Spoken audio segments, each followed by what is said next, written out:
In onda Capitaneria di Porto, in vacanza con Radio Libertà. Al timone Antonino Danna. Al timone la follia, ci ritroviamo in alto mare. In alto mare.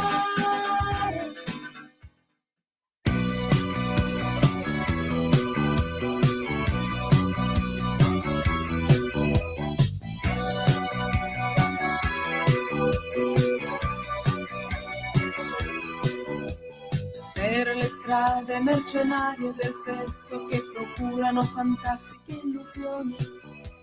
Senti la mia pelle come vellutata, ti farà cadere in tentazioni. Per regalo voglio un harmonizer con quel trucco che mi sdoppia la voce. Quest'estate ce ne andremo al mare per le vacanze.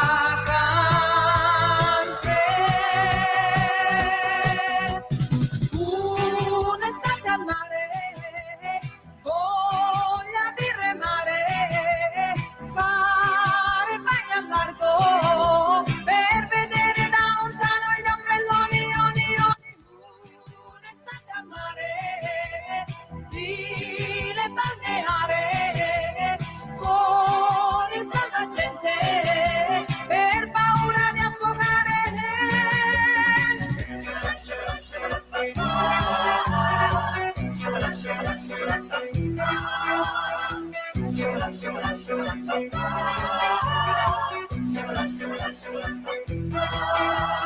Sopra i ponti delle autostrade c'è qualcuno fermo che ci saluta. Senti questa pelle come profumata, mi ricorda l'olio di Tahiti. Nelle sere quando c'era freddo si bruciavano le gomme di automobili. Quest'estate voglio divertirmi per le vacanze.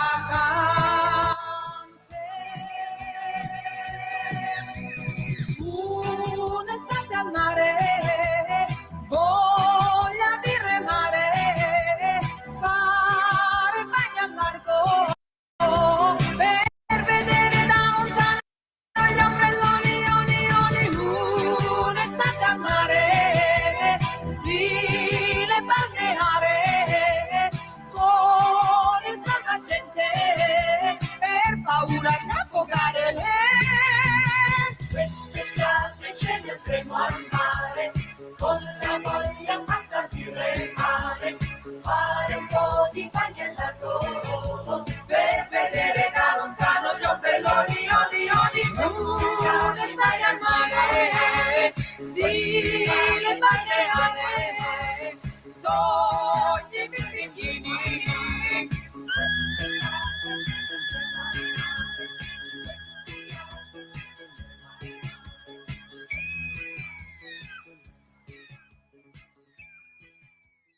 Un'estate al mare, stile balneare, amiche e amici miei, ma non dell'avventura, buongiorno, siete sulle magiche onde di Radio Libertà. Questa è la Capitaneria di Porto che ha finalmente riaperto i suoi battenti, ebbene sì, la sorella estiva di Zoom che naturalmente vi accompagnerà per tutto questo orario estivo della radio. Saremo insieme fino a venerdì 29 di agosto. Allora, che dire di più? Intanto bentrovati, bentornati. Ieri abbiamo fatto pulizie perché c'era un po' di polvere, però abbiamo messo tutto quanto a posto. La Capitaneria apre i suoi battenti, sarà un programma, come sarà? Sarà un programma come sempre attento alla realtà, a quello che succede, ma sarà anche un programma con la sua giusta dose di parola oggi forse un po' abusata, ma chiara, cazzeggio. Per cui in questo programma avremo la parte finale dedicata al mercatello. Cos'è il mercatello? No, non vi invitiamo a vendere e comprare niente. Non c'è niente qua, compra tappeto, no, non c'è niente di tutto questo. Semplicemente sarà una parte dedicata ai vostri ricordi, forse anche più trash delle vostre vacanze estive, perché l'estate in effetti è sempre un po' matta. Saltano le marcature, si sta fuori più a lungo, si passa tempo in maniera diversa, per cui ci sta anche rievocare delle cose assurde. Ecco, noi oggi ricorderemo le cartoline però non quelle solite con la veduta di Bellaria, la veduta della pensione, questo e quest'altro. No. Noi ricorderemo tutte quelle cartoline assurde che si trovavano un po' più nascoste nei vari negozi di tabacchi e souvenir nelle varie località di villeggiatura al mare italiane o anche in montagna, e tutta una serie di accrocchi che oggi probabilmente non si trovano più, anche se io ho trovato un costruttore in Toscana che li fabbrica ancora. Le penne, quelle che scorrevano e si vedeva Venezia col nome di Venezia che galleggiava nell'acqua, oppure la donnina che si spogliava, oppure le famose macchine fotografiche, quelle che tu le inquadravi contro sole e vedevi le fotografie che ruotavano dei posti dove eri stato in villeggiatura. C'era anche la versione con le donne nude, ma non è questo il caso di rievocarla. 340 670 9659 se volete essere dei nostri, oppure 02 9294 7222 quando lo dirò io. E soprattutto io voglio ringraziare e augurare buon lavoro ai due Simoni sulla plancia a comando. Uno è il nostro pescatore di magiche onde e l'altro è il nostro apprendista stregone che naturalmente sta facendo la sua parte. Voi siete troppo giovani per vedere il trash che mostreremo nella parte finale della trasmissione, però vabbè, vi farete una cultura popolare a modo vostro. Allora, bella gente, noi cominciamo subito la trasmissione. Vi volevo dire anche un'altra cosa, diamo un'occhiata velocissima alle agenzie. L'ANSA batte adesso spari contro un palazzo a Roma, ferita una 19enne su un balcone. Avremo modo poi di darvi nel corso della puntata tutti gli ulteriori aggiornamenti. Giovanni Sallusti ha detto da par suo la verità, e cioè l'altra grande notizia d'apertura dell'ANSA è questa: l'Unione Europea che si cala le brache dal 15% ai 600 miliardi investiti.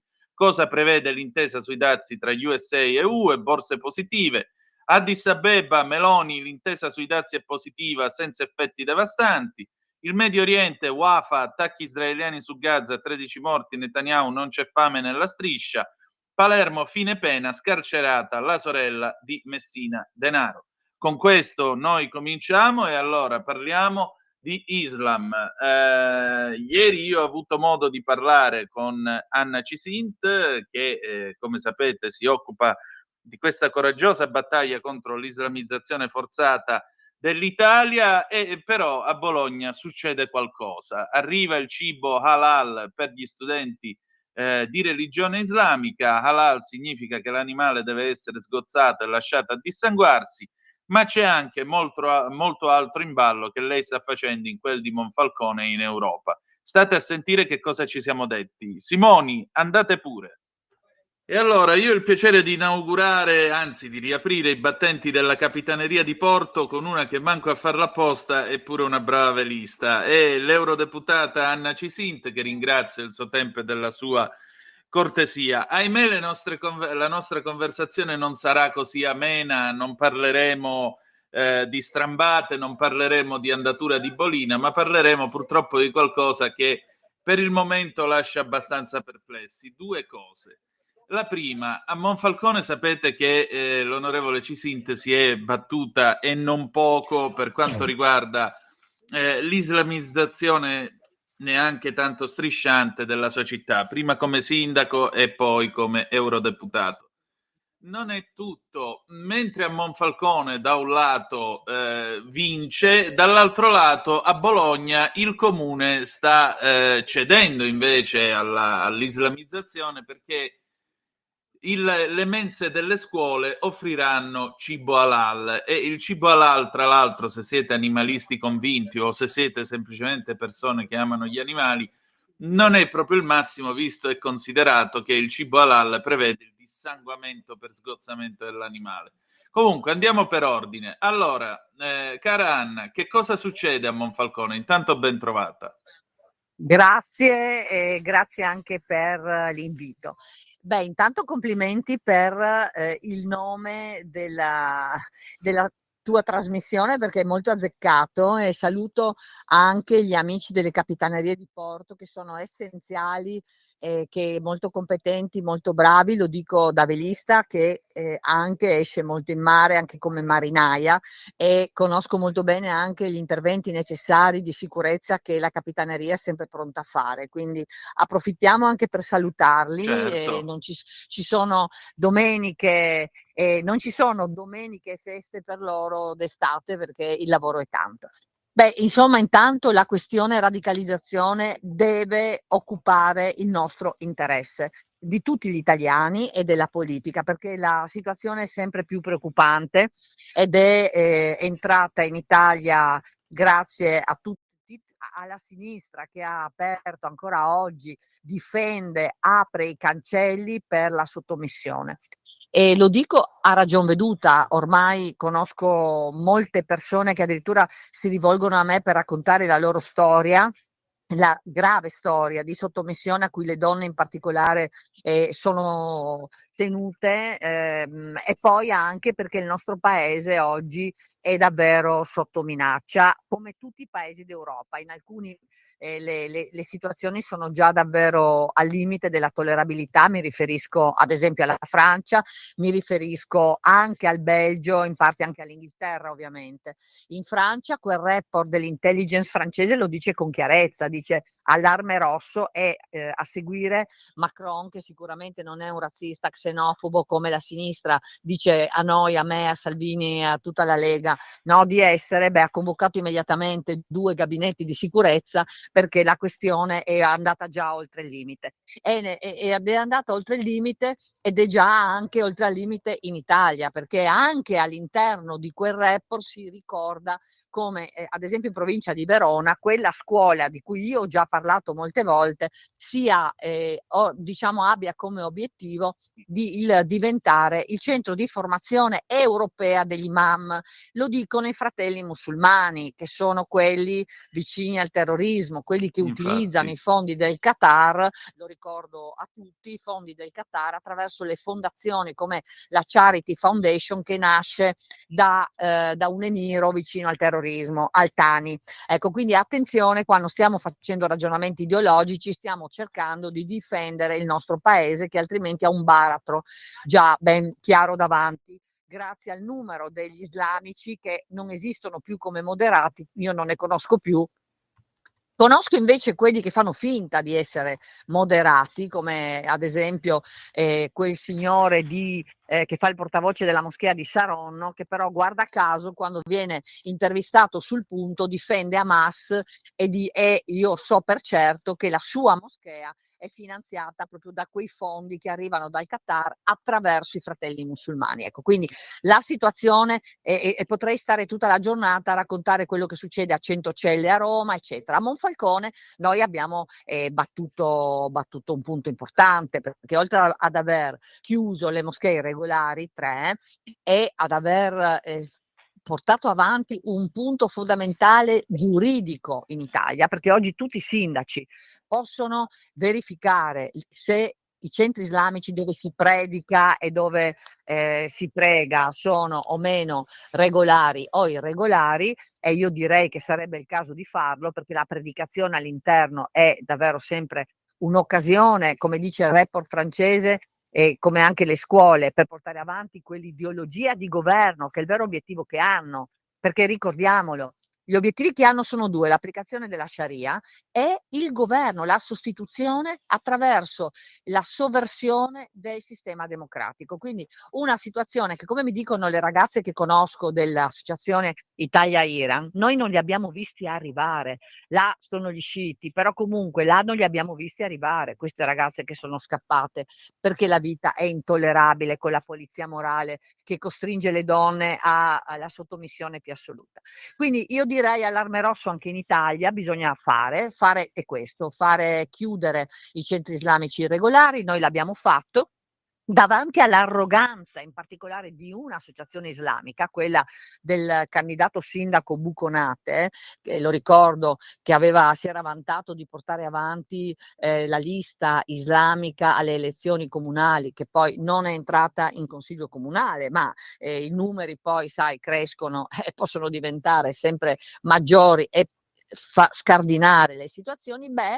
Loro con arroganza, fregandosene della legge, dell'ordinanza, fregandosene anche della sentenza del Consiglio di Stato, hanno pregato comunque, e noi che non siamo esattamente nati domani, con i controlli fatti dalla nostra polizia locale di ottemperanza a ciò che era stato approvato, abbiamo visto che anche grazie a una trasmissione televisiva, quella di Mario Giordano, Fuori dal Coro, che ha denunciato questa presenza di preghiera nonostante le leggi, noi gli abbiamo sottratto l'immobile, sanzione che è prevista dalla legge, quindi noi abbiamo sottratto l'immobile di proprietà dell'associazione islamica per violazione di legge, abuso edilizio, e abbiamo intavolato quel bene. E l'altro ieri abbiamo avuto la sentenza del TAR Friuli Venezia Giulia che conferma la bontà della nostra azione e dice: il comune ha ragione ad aver sottratto l'immobile che oggi è stato intavolato tra i beni pubblici del comune di Monfalcone, è diventato di proprietà della cittadinanza, non più dell'associazione islamica. Ecco, questa è la questione molto importante, perché quando noi puntiamo i piedi, vogliamo far rispettare la legge e abbiamo coraggio e spina dorsale, sappiamo come muoverci. Questa è la cosa più importante.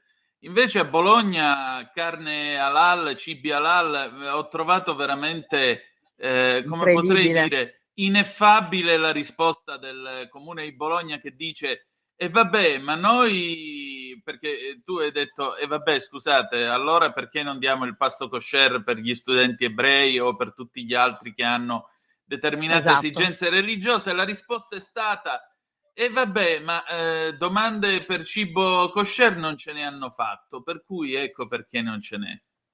No, ma la questione lì era una provocazione, ovviamente. La questione è che in Emilia-Romagna la sinistra dimostra come veramente non abbia capito, nella speranza di ottenere voti dagli islamici, non abbia capito che cosa sta facendo, perché ci sono due temi molto importanti: questo del cibo halal, della scelta della carne halal, che, come hai detto bene tu, ricordo a tutti, no, che anziché nel rispetto degli animali seguire modalità, procedimenti appunto rispettosi anche della sofferenza, no, degli animali, loro così utilizzano un metodo che è quello dello sgozzamento, che sono metodi barbari, no? Ecco, questo è un tema. Ma l'altro tema è un altro atto di sottomissione, e la sinistra purtroppo lì in Emilia-Romagna lo dimostra ogni giorno attraverso pensa che questa cosa nasce come una comunicazione che loro mandano a tutte le famiglie. Non è che hanno una richiesta e dicono soddisfo la tua richiesta, loro hanno mandato libro, a tutte le sì, il famiglie. questionario imposta. Quella è stata una Loro cosa hanno mandato veramente a tutte le inquietante. famiglie: guardate che qua potete tutti aderire, ma non va bene, perché noi non possiamo retrocedere ancora e ancora e ancora, inginocchiarci. Abbiamo un futuro solo se lo riprendiamo in mano, e l'Emilia Romagna, Bologna, non è sicuramente un esempio da seguire. Bologna, tra l'altro, il cui sindaco riesce anche a giustificare la presenza di una moschea profondamente irregolare. Io ci sono stata là, oltre alla carne halal, il comune esce e dice diventiamo tutti islamici, perché sostanzialmente è questo che sta facendo il comune di Bologna. Autorizza di fatto la gestione di una moschea irregolare in uno scantinato, e lì dentro gli imam, prima quello che è stato già espulso per la sicurezza nazionale e oggi l'altro che ha cancellato tutti i video che aveva fatto, che noi avevamo denunciato sui social, dove diceva delle cose gravissime delle donne, del paese in cui ha deciso di vivere. Lui, il sindaco di Bologna, autorizza che si proceda, che si mantengano livelli di illegalità di questo tipo, inginocchiando inginocchiandosi alla radicalizzazione. E non è l'unico comune. Suggerirei di verificare Modena, suggerirei di verificare anche Novellara, dove è morta Saman Abbas, e a 100 metri dal luogo dove l'hanno uccisa, ci sono stata, dove l'hanno uccisa a 100 metri, il sindaco è felice che ci sia una moschea dove si predica lo stesso concetto che ha portato i familiari, i genitori e i familiari di Saman Abbas all'uccisione della ragazza. Ecco, bisogna denunciare a voce alta, bisogna che l'Italia faccia azioni come quelle che noi abbiamo fatto a Monfalcone, che stiamo portando avanti in tutta Italia, a Padova, dove anche il sindaco se ne frega di una irregolarità gravissima di una moschea di questo tipo, e senza che le pratiche barbare come quella di cui parlavamo per il cibo halal diventino sempre più frequenti. Anzi, bisognerebbe far passi indietro, ma molto rilevanti. Ultima cosa che voglio dire è che oggi bisogna anche normare. Io non trovo che fintanto che non c'è l'intesa tra Stato e religione islamica, tutti i centri islamici siano irregolari, tutti, perché non esiste una possibilità di verifica sulle regole di ingaggio, non ci sono regole di ingaggio. E poi un'altra opzione fondamentale è quella di vietare l'utilizzo dei veli integrali. Abbiamo presentato come Lega già molti mesi fa una proposta di legge che io mi domando perché anche non si proceda, anche gli alleati su questo devono seguirci, perché è fondamentale che si dia una dimensione di come dire, anche di legittimità, di legalità e di rispetto al nostro paese. Sul velo integrale l'Europa ha già fatto, c'è la Svizzera, perfino la Francia, cioè la maggior parte dei paesi ha vietato l'utilizzo del velo integrale nei luoghi pubblici, e bisogna arrivare a quello. Io vieterei tutto ciò che oggi è incompatibile, lo vieterei esplicitamente, tutto ciò che è incompatibile con la nostra Costituzione. Quindi vieterei ovviamente questo aspetto del velo integrale, l'utilizzo di centri islamici in assenza di regolamentazione ferrea, perché non pubblichi i bilanci, perché non mi dici da dove arrivano i soldi. Vieterei la pratica barbara dello sgozzamento degli animali e quindi l'utilizzo della dieta halal. Cioè, ci sono cose che su cui dobbiamo impuntarci perché sono fondamentali. Questa è la cosa più importante.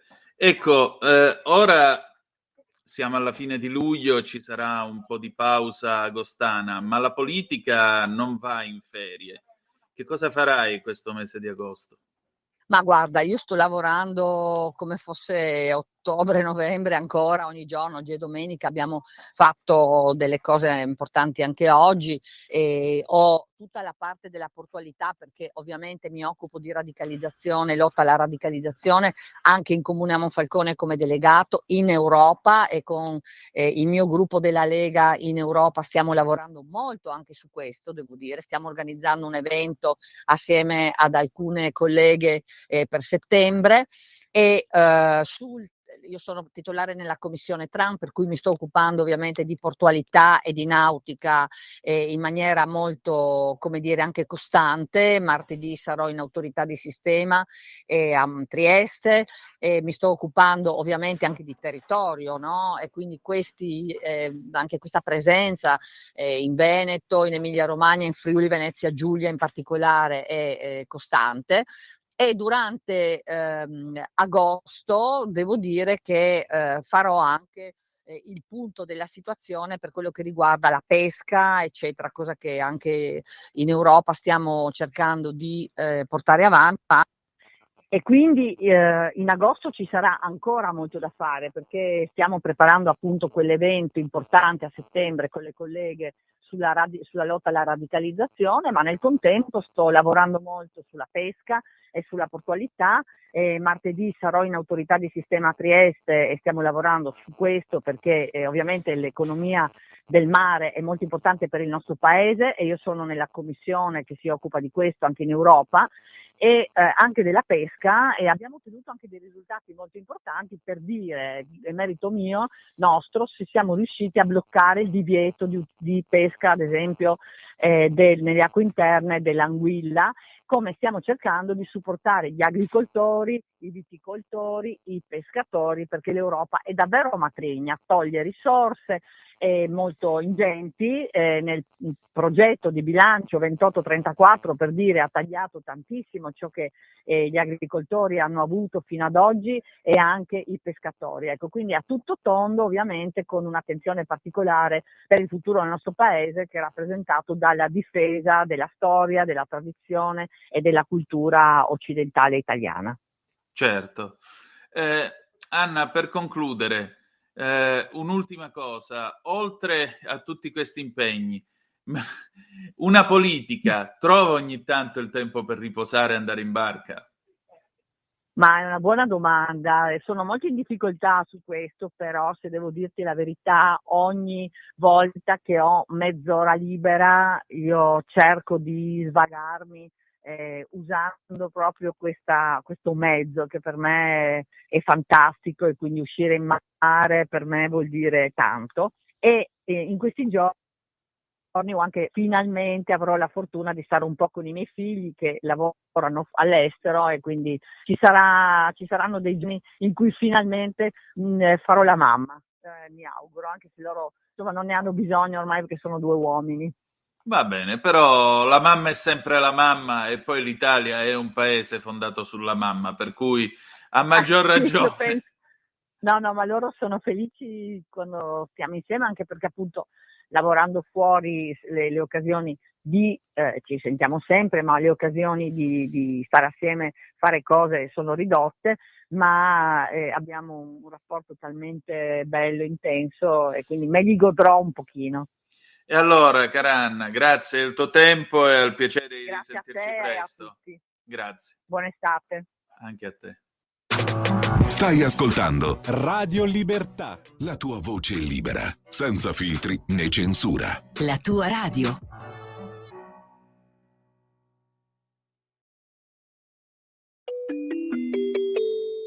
Qui Parlamento.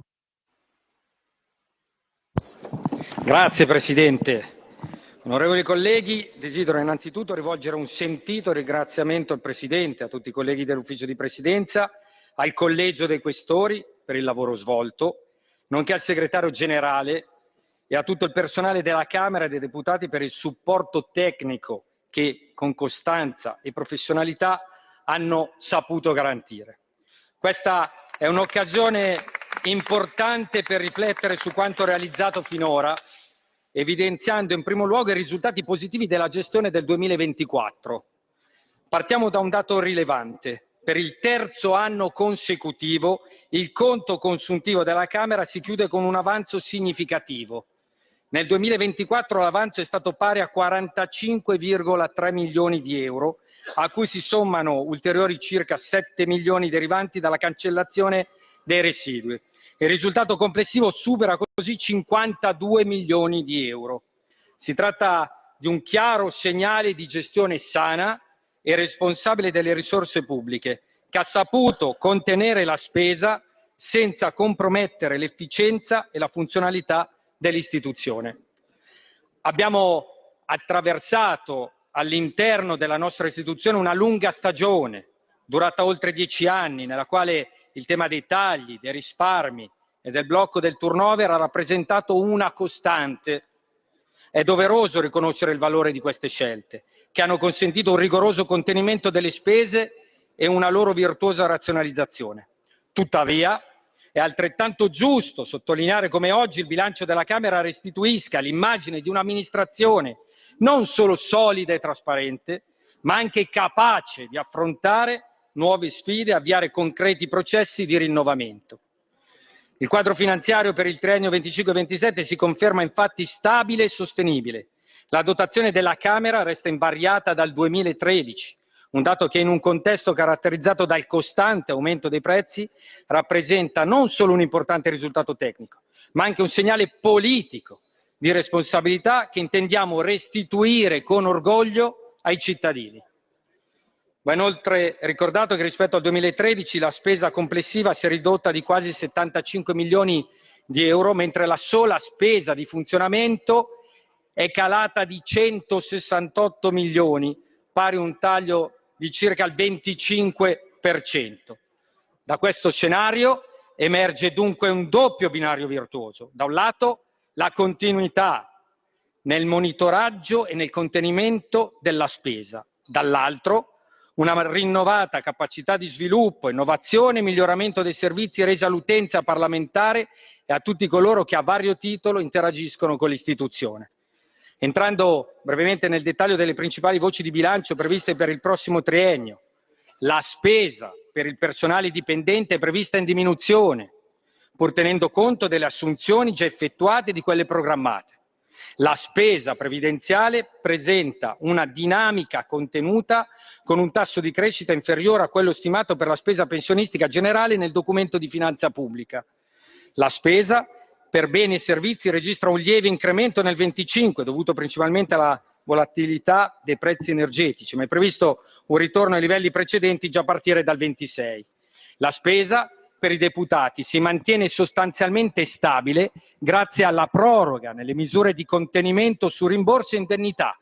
Senza tale proroga, decisa da tutto il collegio dei questori, da tutto, non da quello dei 5 Stelle, basta, perché sennò bisogna ogni tanto ricordarlo, la spesa avrebbe registrato un incremento nel 2027 pari a 32 milioni di euro.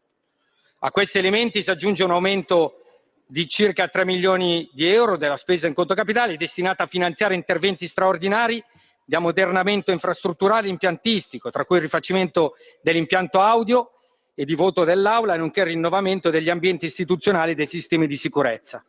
Nel corso dell'ultimo anno la Camera ha investito nell'organizzazione dei servizi a supporto dei deputati, nella valorizzazione del patrimonio artistico e immobiliare, nel rafforzamento delle strutture attraverso nuovi concorsi, finalmente dico, in numerose iniziative di apertura verso la cittadinanza, il mondo della scuola e nel consolidamento delle relazioni europee e internazionali.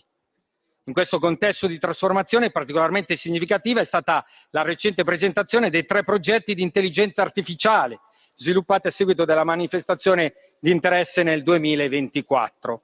Si tratta di strumenti innovativi pensati per supportare il lavoro parlamentare, promuovere la trasparenza e rafforzare il rapporto con i cittadini. È un progetto ambizioso che guarda al futuro con fiducia nelle potenzialità della tecnologia e nella possibilità concreta di una pubblica amministrazione più moderna, accessibile e partecipata. Il gruppo della Lega esprime quindi piena soddisfazione per una politica amministrativa che ha saputo coniugare con visione prospettica il rigore dei conti pubblici con l'avvio di nuovi investimenti orientati a valorizzare l'istituzione e molteplici ambiti in cui si articola la vita parlamentare. In conclusione, onorevoli colleghi, il nostro voto favorevole nasce dalla consapevolezza che una gestione oculata e responsabile delle risorse non rappresenta soltanto una buona pratica amministrativa, ma costituisce una condizione essenziale per rafforzare giorno dopo giorno l'efficienza, l'autorevolezza e la trasparenza delle nostre istituzioni. Grazie Presidente. Grazie onorevole Cecchetti. Qui Parlamento.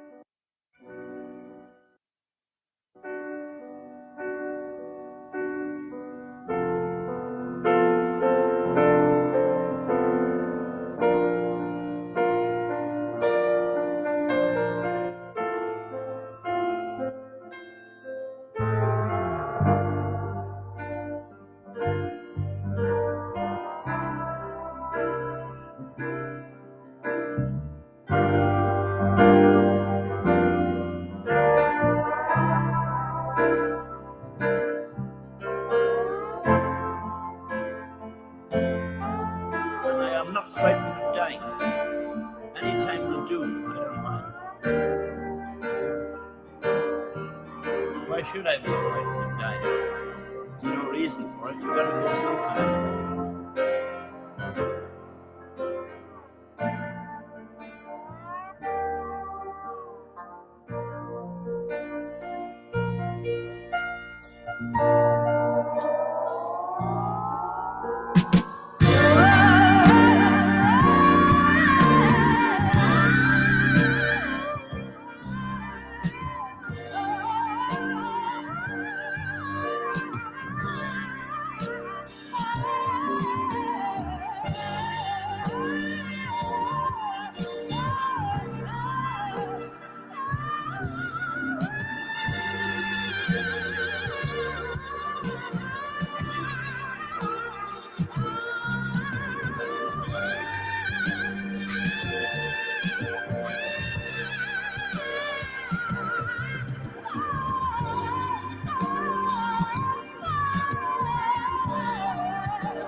pezzo, signori. Era il 1973 quando i Pink Floyd convocarono questa vocalist Claire Torrey e le dissero: beh, sai, c'è questa base musicale, prova un po' a cantare come se tu ti stessi sentendo lì per lì sul punto di morire.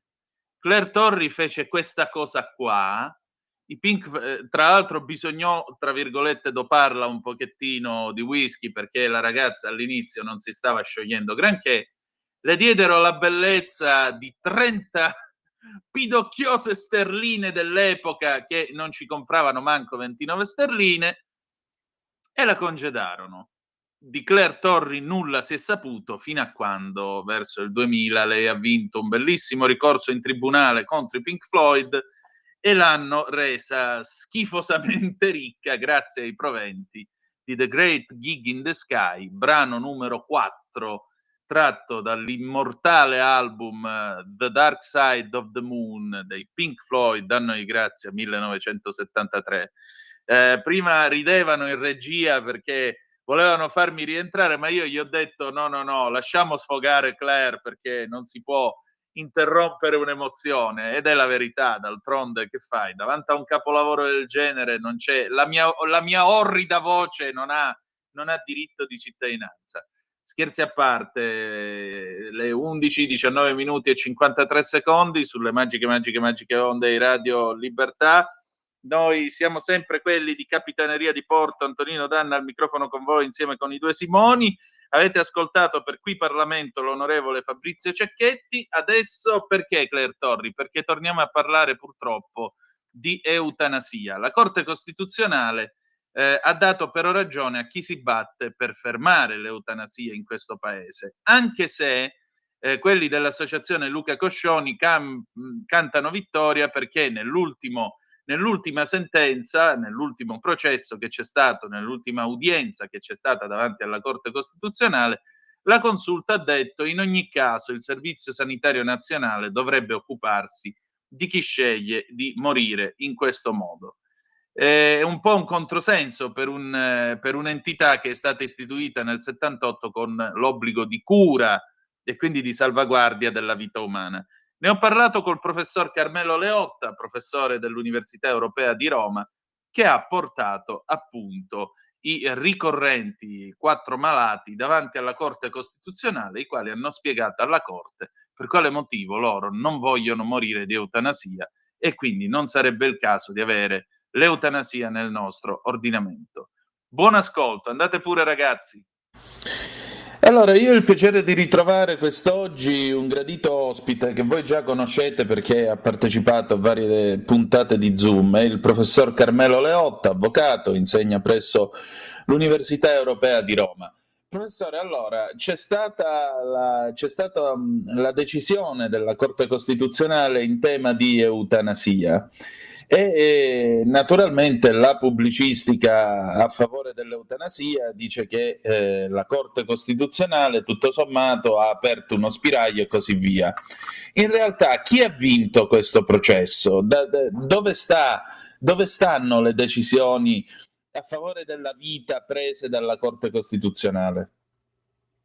Buongiorno a tutti e innanzitutto grazie per l'attenzione che il programma da lei condotto, dottore, sempre dedica a questo tema. La sentenza le sentenze si devono giudicare dal dispositivo, cioè da quella che è la decisione, il contenuto della decisione di un provvedimento. Questo vale per qualsiasi sentenza. Allora, la sentenza della Corte Costituzionale depositata lo scorso venerdì dà ragione ai malati contrari all'eutanasia, all'introduzione dell'eutanasia, ai 2 malati, la signora Maria e il signor Vanni, che si sono costituiti all'udienza dell'8 luglio. E dà ragione perché accoglie la loro richiesta, che è anche la richiesta dell'Avvocatura dello Stato, di dichiarare inammissibile la questione di legittimità costituzionale. Quindi, dal punto di vista strettamente processuale, la causa del giudizio di costituzionalità è stato, ha dato ragione alle prospettive e anche poi alla richiesta concreta dei nostri due malati che chiedevano una sentenza di inammissibilità oppure di infondatezza. L'inammissibilità è una ragione ancora più radicale con cui la Corte Costituzionale disattende quanto le viene chiesto dal giudice che le propone la questione di legittimità costituzionale, perché vuol dire che così come è stata proposta quella questione non è neanche ammissibile, cioè non può neanche essere valutata nel merito. E questa è appunto stata la sentenza di venerdì scorso, la sentenza 132. Come mai, ecco, se vogliamo approfondire come mai poi è stata dichiarata l'inammissibilità, questo un cenno, se mi permette ancora lo faccio. È stata dichiarata l'inammissibilità perché la sentenza dice che il Tribunale solleva questa questione, la questione era relativa appunto all'introduzione dell'eutanasia, perché questa signora, la signora Libera, che già era stata, aveva le condizioni per poter fare il suicidio assistito, lamentava, e poteva farlo sia per via orale sia per via endovenosa, lamentava la indisponibilità della pompa infusionale. Allora, questa mancanza di strumento, in realtà dello strumento, secondo la Corte Costituzionale non è stata accertata con sufficiente profondità, con sufficiente cura da parte del giudice rimettente, cioè da parte del Tribunale di Firenze.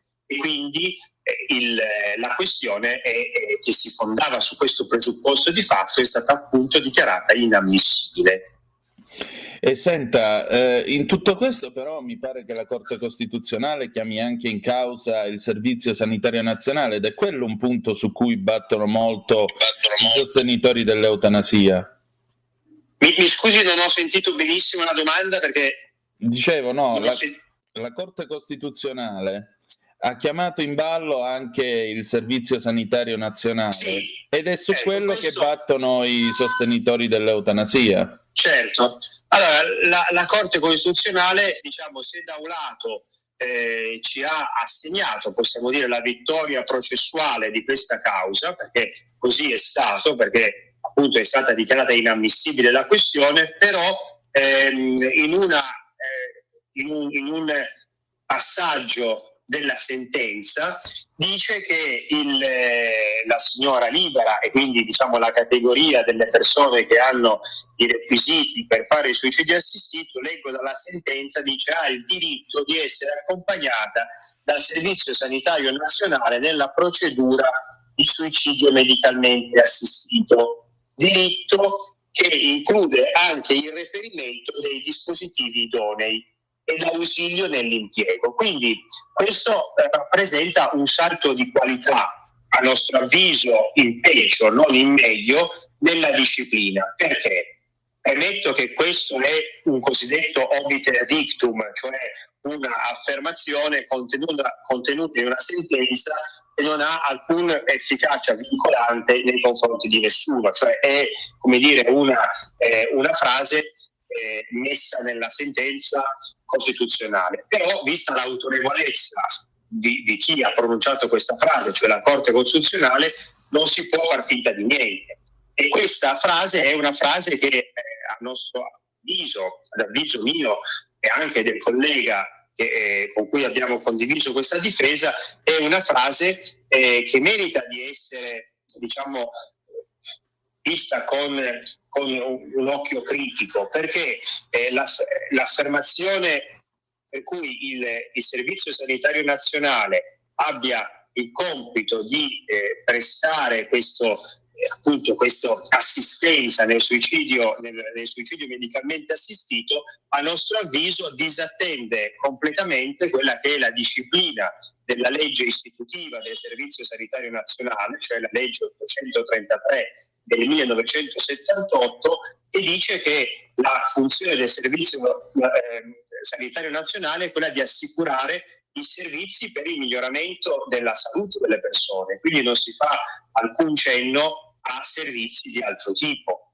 E dunque è chiaro che questa affermazione da parte della Corte Costituzionale ci appare Da un lato un promea perché, come dire, non era necessaria ai fini della soluzione del caso. A parte questo, ci appare anche inconciliabile con una legge fondamentale del nostro ordinamento, che è appunto la legge istitutiva del Servizio Sanitario Nazionale.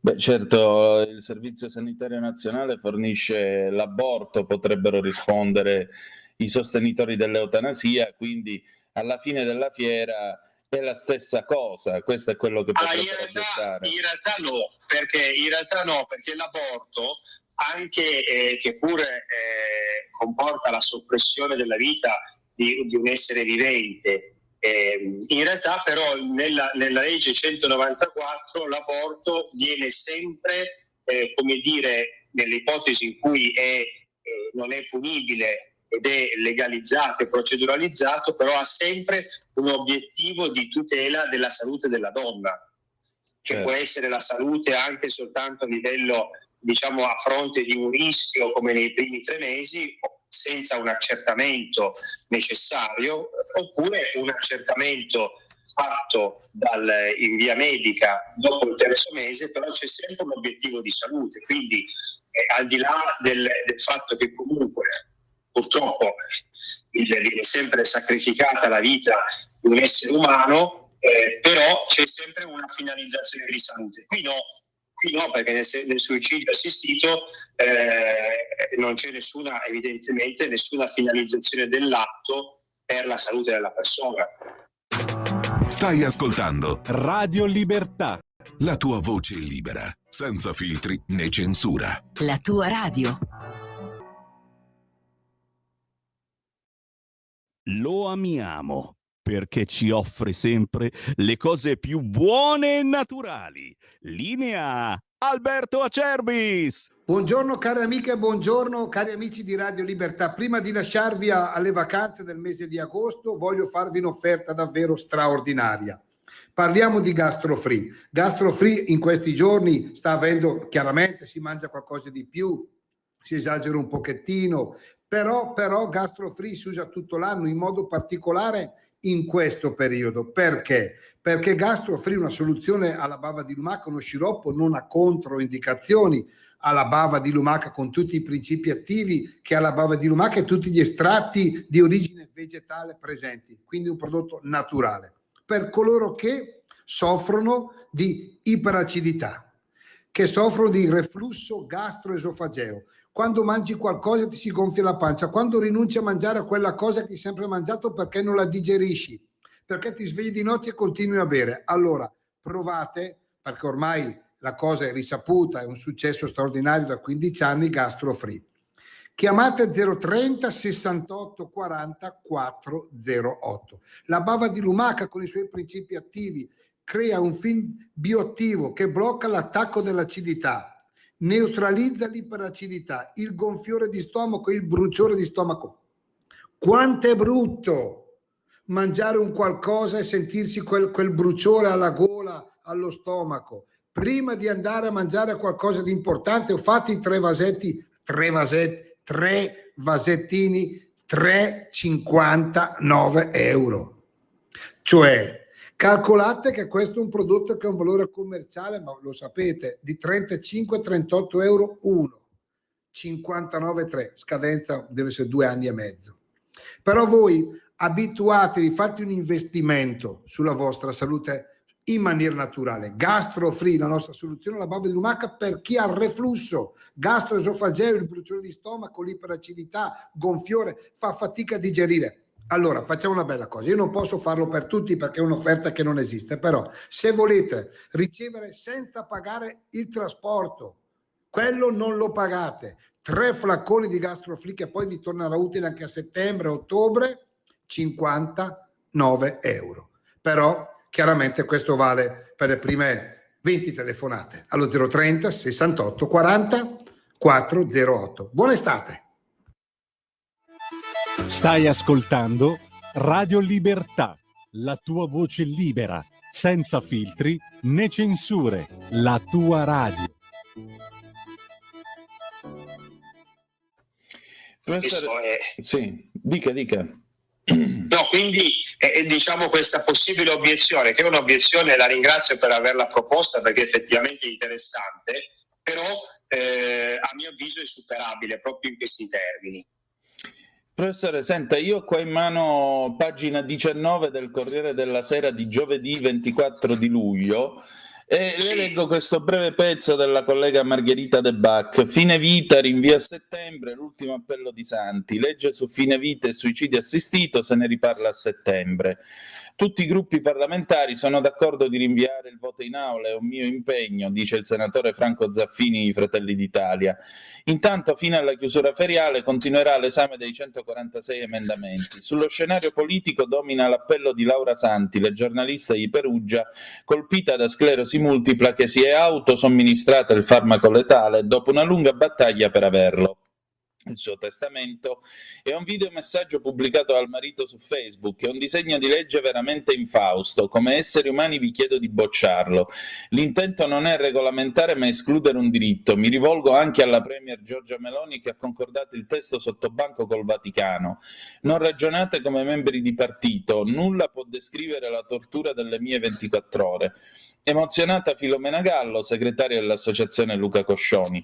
Non ha mai chiesto di morire ma di essere libera. Per Sandra Zampa, PD, questo appello ci responsabilizza. E Mariolina Castellone, 5 Stelle, c'è la condivisione nel non voler accelerare un percorso che richiede ulteriore sforzo di sintesi. La legge è stata invocata da una sentenza della Corte Costituzionale del 2019 che ha riconosciuto la possibilità di favorire il ricorso al suicidio assistito e stimolato l'intervento sulla materia del Parlamento. I relatori Zanettin, Forza Italia e Zullo, Fratelli d'Italia, potrebbero proporre la modifica della composizione del comitato etico chiamato a esprimersi sulle richieste dei malati. Ma allora una legge sull'eutanasia cosa dovrebbe contenere, secondo lei? Allora, se questa domanda, come lei sta facendo, la rivolge a me, la mia risposta è una risposta, diciamo, che fuoriesce da questa prospettiva, nel senso che la mia risposta è quella di dire che una legge in realtà dovrebbe avere il coraggio politico di ricomporre la tutela, la piena tutela della vita, e quindi una legge che tornasse indietro rispetto alla sentenza 242, affermando che la vita è sempre indisponibile e sempre inviolabile. Questa è, a mio avviso, l'unica prospettiva davvero rispettosa della persona. A questo punto mi si potrebbe domandare se io stia vaneggiando, perché c'è una sentenza della Corte Costituzionale. Ecco, allora questa domanda io non la evado, perché io ho affrontato anche il tema, diciamo, in altre sedi, anche in confronti scientifici, e mi rifaccio alle parole però di un costituzionalista di Bologna, che è il professor Morrone, il quale nell'analizzare la sentenza 242 scrive che questa sentenza è un atto di suprematismo giudiziario, cioè un caso in cui, insieme anche ad altri casi che si sono verificati nella giurisprudenza costituzionale, la Corte che cosa fa? Utilizza attraverso un giudizio cosiddetto di ragionevolezza dei parametri che sono sostanzialmente discrezionali, cioè fa passare per un giudizio di costituzionalità una possibile soluzione del caso, come è avvenuto nella sentenza 242, ma che è assolutamente discrezionale. Noi dobbiamo ricordarci che la sentenza 242 si fonda sull'equiparazione tra due comportamenti, cioè tra la richiesta del paziente soggetto a un trattamento di sostegno vitale che chiede interrompetemi il trattamento affinché io possa affrontare la morte, perché non riesco più ad andare avanti in queste condizioni, e la richiesta del paziente che dice aiutatemi ad uccidermi attraverso un atto di suicidio assistito. Allora, la Corte Costituzionale in quella sentenza dice non c'è differenza, cioè se puoi fare l'interruzione del trattamento di sostegno vitale devi anche poter chiedere il suicidio medicalmente assistito. Allora, è giusto equiparare queste due situazioni? Il Comitato Nazionale di Bioetica era intervenuto nel luglio del 2019, quindi prima della sentenza 242, per scongiurare questa soluzione, dicendo che sono due situazioni diverse, che quindi questa analogia fatta tra l'interruzione della cura e la richiesta di suicidio assistito è un'analogia sbagliata. Allora noi dobbiamo avere la politica, il mio auspicio è che abbia il coraggio di riprendere in mano le carte, ma dall'inizio, cioè avendo il coraggio di ripristinare una tutela integrale della vita. Le soluzioni, diciamo, che anche da una parte del mondo cattolico sono state prospettate, a mio avviso sono soluzioni anche politicamente perdenti. Cioè anche, diciamo, tutta l'attenzione che è stata concentrata sull'esclusione del servizio sanitario nazionale è una soluzione da parte, diciamo, di un mondo conservatore, anche in parte cattolico, è una soluzione perdente, perché la Corte Costituzionale con la sentenza 132 depositata venerdì ci ha già detto che il Servizio Sanitario Nazionale dovrebbe essere obbligato a prestare questa assistenza, e quindi ci ha già detto che quella soluzione lì sarebbe comunque incostituzionale. Allora quello che voglio dire è: tanto vale combattere per chi ci crede, combattere la battaglia fino in fondo, e quindi tentando di ripristinare una tutela integrale del diritto alla vita.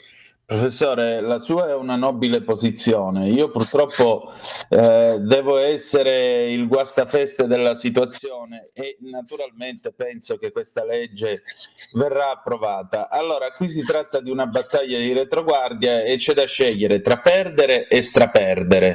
Qual è la legge che fa perdere e quella che fa straperdere?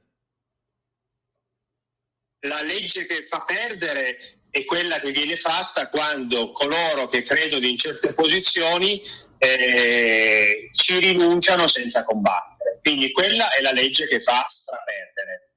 Quella è la legge che fa straperdere, cioè quando quelli che credono che la vita debba essere tutelata sempre rinunciano a combattere e ne retroguardia.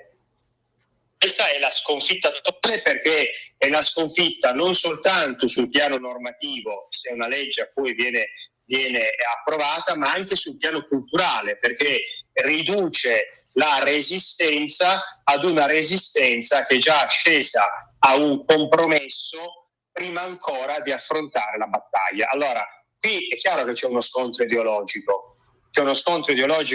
molto forte, però è lo scontro che dal punto di vista di coloro che vogliono difendere il diritto alla vita ci sono anche grandissime testimonianze, come quelle ormai dei 6 malati che si sono costituiti nei processi costituzionali, che dicono che la vita va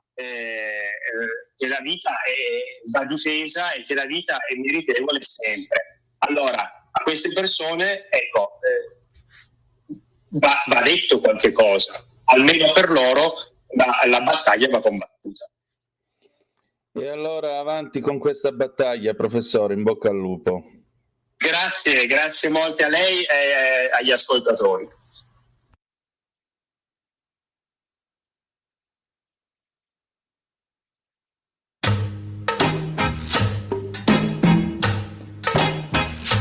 Con le pinne, fucile d'occhiali, quando il mare è una tavola blu, sotto un cielo di 1000 colori, ci tuffiamo con la testa all'ingiù, mentre tutta la gente è assopita sulla sabbia bruciata dal sole.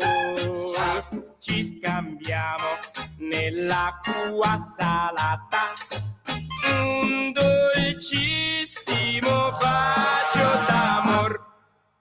Con le pinne, fucile d'occhiali, quando il mare è una tavola blu, sotto un cielo di 1000 colori, ci tuffiamo con la testa all'ingiù, splash, mentre tutta la gente è assopita sulla sabbia bruciata dal sol, ci scambiamo nell'acqua salata un dolcissimo bacio d'amor.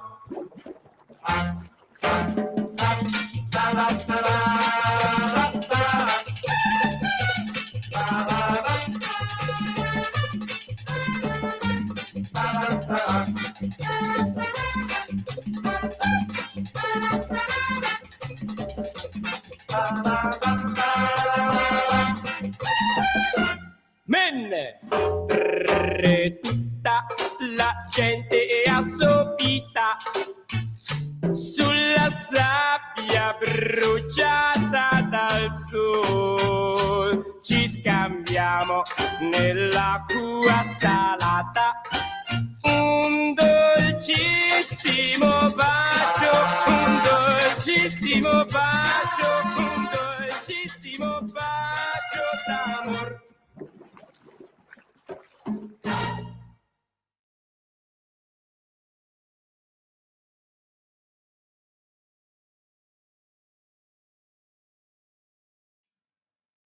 Olè!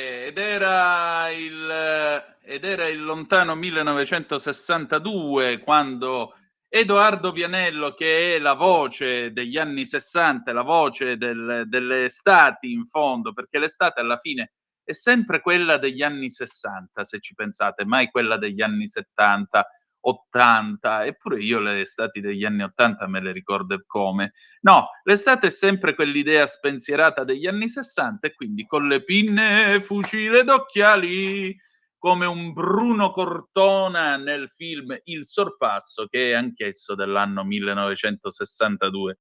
Gran film Il Sorpasso, me lo devo rivedere una di queste sere perché è uno di quei film che ha segnato l'Italia e che racconta un'Italia che non esiste più, con tutta una serie di usanze e abitudini che non ci sono più. Le 11:45 minuti e 18 secondi sulle magiche onde di Radio Libertà. Antonino Danna al microfono con voi insieme ai due Simoni per questa Capitaneria di Porto. E allora, bella gente, adesso apriamo il telefono 0292947222 se volete essere dei nostri. Andiamo anche a dare una bella occhiatina alle vostre zappe o WhatsApp che dir vogliansi che avete mandato al 340 670 9659. E allora, eccovi qui. Carissimo Antonino, queste sono a commento dell'intervista con Anna Cisint. Carissimo Antonino, non è tanto l'animale sgozzato a far questione, dato che la Cisint con Bruzzone difende la mia categoria di cacciatore, così come le tradizioni agricole e d'allevamento, ma è l'islamizzazione in atto il problema, la quale non è certo democratica e capace di integrarsi. Questo è il problema. Loro infatti vogliono imporsi e sottometterci alla loro cultura. Va dato un freno a queste cose, a certe cose. Saluti Mauro Filosofo. Ancora Paolo da Valenza. Ciao Paolo, dottor Danna. No, il dottore è all'ospedale. Qua siamo tutti amici, non c'è bisogno del titolo. Buongiorno a te e all'onorevole Cisint. Domando, ma la religione islamica ha firmato il concordato con l'Italia? Perché ha la possibilità di avere la possibilità di predicare in luoghi non regolari? Saluti e tanta salute, Paolo da Valenza. Allora Paolo, intanto non esiste il concordato, perché il concordato è solo per la religione cattolica. Per le religioni diverse da quella cattolica, la Costituzione all'articolo 8 prevede le intese. Molto semplicemente, il problema dell'Islam è che non c'è una gerarchia. Mentre nella Chiesa cattolica tu hai una realtà con una gerarchia e così via, l'Islam è frammentato, quindi dovrebbero essere tante intese per tante associazioni islamiche, ma in realtà non esiste un clero, non esiste un papa, non esiste una gerarchia, quindi sarebbe molto difficile da fare. E quindi per ora queste realtà, siccome in Italia comunque è permessa la libertà di culto purché i riti non siano contrari al buon costume, vive in questa zona grigia che dovrà prima o poi essere sistemata. Abbiamo una telefonata in attesa, finisco con queste ultime 3 zappe e poi la prendiamo subito. Grazie Simone. È vero che in Svizzera è vietato il velo integrale, ma prevede solo una sanzione pecuniaria, tant'è che si vedono moltissime donne completamente velate. si paga la multa e si continua, e comunque anche il divieto non serve granché. Sai quante donne vedo con la mascherina nera anziché il velo? Il risultato è identico, si vedono solo gli occhi. Vabbè, se tu non vuoi integrarti, puoi anche non conseguire la cittadinanza italiana, per esempio. Ancora, hanno paura che torni il fascismo, ma non vedono che forse potrebbe tornare il nazismo in Germania, dove gli ebrei vengono picchiati per strada, depredati di tutti i loro beni e ridotti all'elemosina.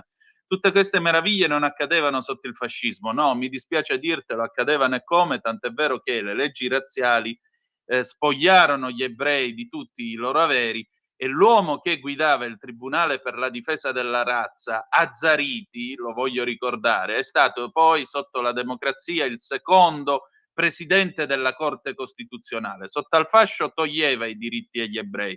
Sotto la Repubblica ha guidato un ente che si occupa di tutelare i diritti di tutti, inclusi i cittadini di religione ebraica.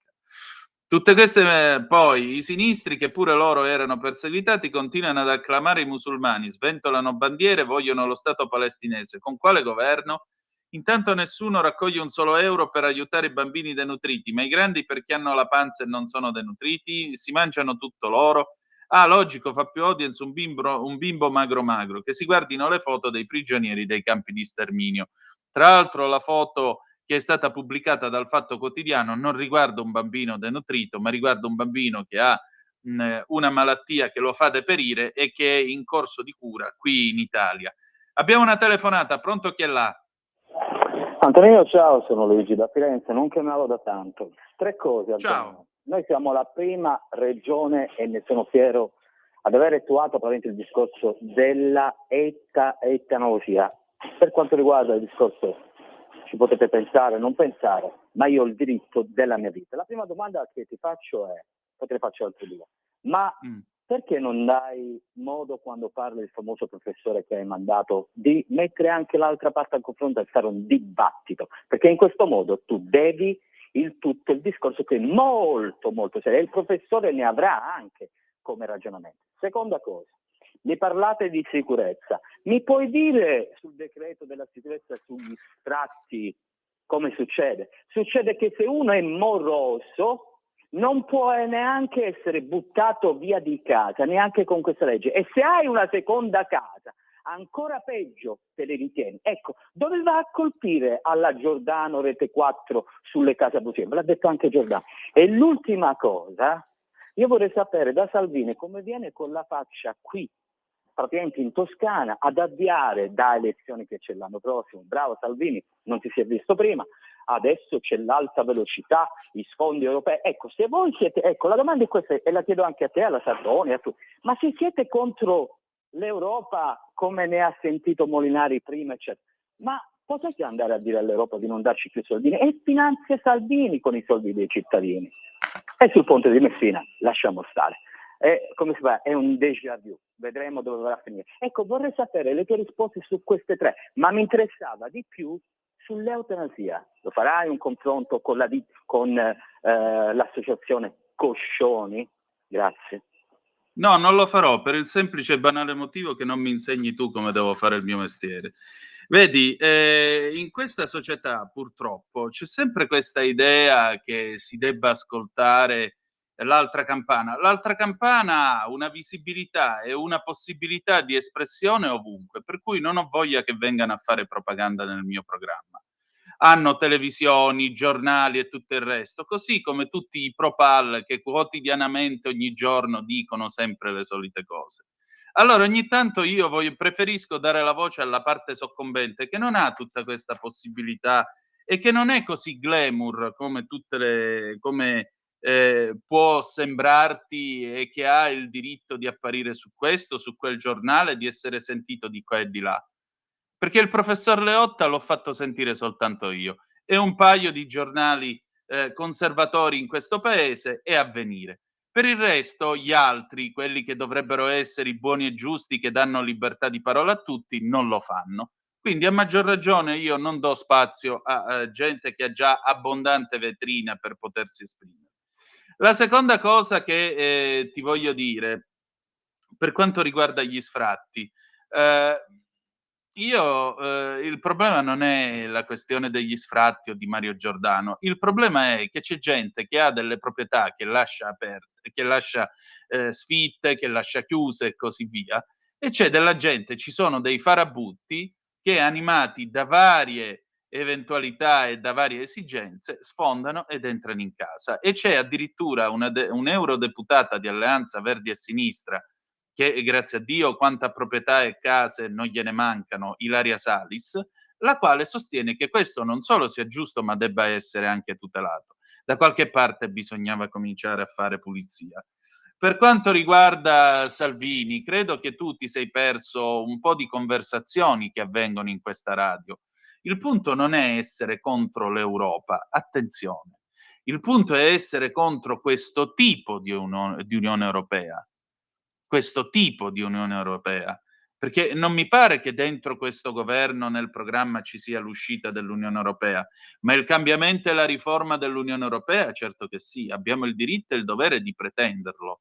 Abbiamo il diritto e il dovere di pretenderlo, e i soldini, come li chiami tu, del PNRR, abbiamo il diritto e il dovere di pretenderli, perché noi siamo il terzo paese contribuente dell'Europa.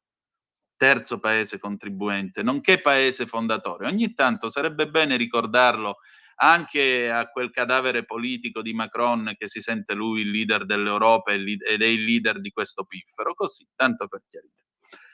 Andiamo a vedere adesso gli altri messaggi che mi avete mandato su Facebook. Andiamo a vedere un po' che cosa c'è di bello. Eccolo qua.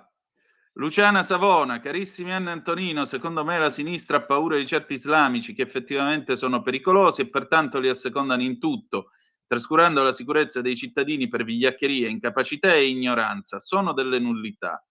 Ancora, vediamo un po', sempre la nostra Luciana, con la mia eroica Anna Maria Cisint, stimata da subito, appena insediata alla guida di Monfalcone, io ero a Udine, di cui ho sempre seguito le battaglie con la soddisfazione di vedere raggiunti molteplici obiettivi di grande difficoltà, ma lei ce l'ha sempre fatta e quella di oggi, a parte per i monfalconesi, per lei è un grande risultato più che meritato. Grazie Antonino per averla invitata. Valentina Angelini, buongiorno a te Valentino, buon lunedì anche a tutti quelli che seguono la Capitaneria di Porto, ma certo, ci mancherebbe pure. Buon lunedì a tutti voi, sono le 11:55 minuti e 40 secondi, tra l'altro il telefono continua a essere aperto al 340 sì, vabbè, quella è la zappa. Allora, se volete mandateci le vostre zappe al 340 670 9659, oppure se volete telefonate allo 02 9294 7222 se avete voglia di essere dei nostri attraverso il telefono, già che ci siamo. Adesso noi andiamo a vedere qualcosa sulle agenzie, vediamo che altro sta succedendo di nuovo in questo nostro vasto orbe terracqueo. Ecco qui. Poi vedete questa storia, sentiamo l'altra campana, quindi che facciamo? Ogni volta con sta storia di sentire l'altra campana, così il 27 di gennaio mettiamo un ebreo tipo Sami Modiano sopravvissuto all'Olocausto e poi gli mettiamo il neonazista che dice no, non è vero, non è mai successo, così così abbiamo garantito anche l'altra campana. Tanto ormai qua facciamo tutti i giornalisti. Allora, andiamo a dare questa occhiata all'ADN Cronos. Abbiamo una notizia che arriva da Roma. Spari da un'auto in corsa d'Acilia, ferita una ragazza di 19 anni affacciata alla finestra. I colpi esplosi nella notte contro un palazzo. La giovane ricoverata in ospedale non è in pericolo di vita. Vediamo quindi che cosa salta fuori appunto dalla ADN Cronos che apre con questa notizia che vi avevamo dato in apertura della nostra trasmissione. Vediamo se riusciamo con i nostri mezzi elettronici a trovare questa notizia, ma la trovo io da qua. Ah no, eccola. Dunque, sentite un po' che è successo. Spari da un'auto in corsa nella notte d'Acilia in Roma. Intorno alle 2 sono stati segnalati al 112 alcuni colpi di arma da fuoco esplosi in via Giuseppe Beduschi contro un palazzo. Una ragazza di 19 anni affacciata al balcone di un'abitazione è stata colpita al ginocchio da un proiettile. Sul posto sono intervenuti i carabinieri della stazione di Acilia e della sezione operativa della compagnia di Ostia. Dalle prime ricostruzioni i colpi sarebbero stati esplosi da un'autovettura in transito. La giovane, un'egiziana in vacanza a casa del padre, è stata soccorsa dal personale del 118 e trasportata all'ospedale Sant'Eugenio. Non è in pericolo di vita, meno male. Rilievi a cura dei carabinieri del nucleo investigativo di Ostia. E qua andiamo avanti, sempre la questione dei dazi. La Meloni: c'è ancora da battersi per un accordo, bisogna definire tutti i dettagli. La Premier, l'UE non può perdere tempo, si devono compensare i possibili limiti. Questo è da vedere. Intanto però, già che ci siamo, noi continuiamo ad avere i dazi al 50%, per esempio sull'acciaio europeo che prova a essere esportato verso gli Stati Uniti d'America. I costruttori di auto, diciamo che ne escono con un occhio nero, perché sapete che c'era il dazio al 25 e passa per cento, che ora è scesso al 15%. Insomma, Trump ha ottenuto quello che voleva, noi non abbiamo ottenuto niente o quasi.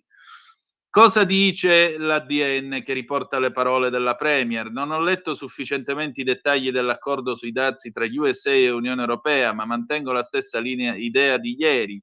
Giudico positivamente il fatto che si sia raggiunto un accordo. Io ho sempre pensato e continuo a pensare che un'escalation commerciale tra Europa e Stati Uniti avrebbe avuto conseguenze imprevedibili e potenzialmente devastanti. Lo dice la Presidente del Consiglio, Giorgia Meloni, parlando con i cronisti prima del vertice ONU sui sistemi alimentari ad Addis Abeba. Bisognerà studiare i dettagli dell'accordo, sottolinea la Premier, lavorare sull'accordo perché quello che è stato sottoscritto ieri è un accordo giuridicamente non vincolante, ma di massima, quindi c'è ancora da battersi. All'esito di questo lavoro bisognerà a livello nazionale ed europeo lavorare per aiutare quei settori che dovrebbero essere particolarmente coinvolti da questa decisione. È il lavoro che faremo nelle prossime ore, anche parlando con le nostre associazioni. La base ai dazi al 15%, se ricomprende i dazi precedenti, che di media erano intorno al 5%, 4,8%, differentemente da quello che prevedeva il possibile accordo al 10%, che sommava i dazi precedenti, secondo me è sostenibile. Dopodiché bisogna andare nei dettagli, dice la Presidente del Consiglio. Ma sono le 12:30. Noi andiamo in pausa e ci sentiamo Gene Vincent, Bebop Palula del 1956. A tra poco. Stai ascoltando Radio Libertà, la tua voce libera, senza filtri né censura. La tua radio.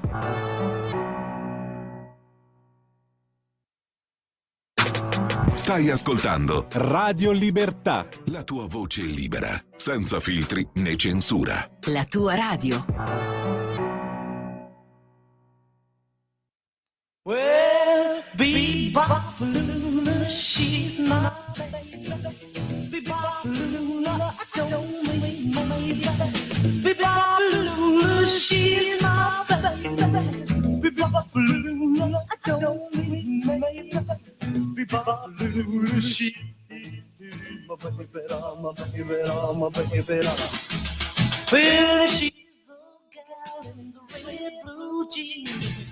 She's the queen of all the team. She's the woman that I know. She's the woman that loves me so. Say, Bebop Lula, she's my baby. Bebop Lula, I don't mind my baby. Bebop Lula, she's my baby, my baby, my baby. Let's rock.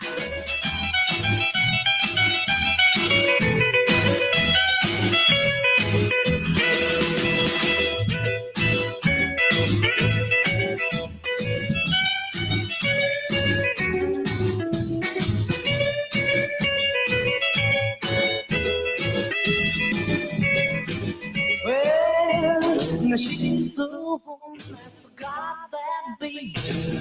She's the one with the flying feet. She's the one that walks around the store. She's the one that yells more. Bebop Lula, she's my baby. Bebop Lula, I don't mind my baby. Let's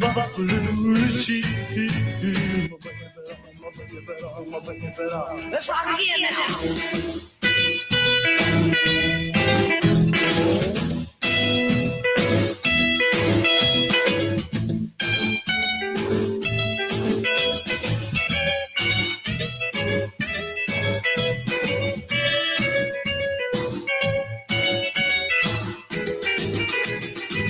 Well, Bebopalula, she's my baby. Bebopalula, don't make me mad. Bebopalula, she's my baby. Bebopalula, don't make me mad. Bebopalula, she's my baby, my baby.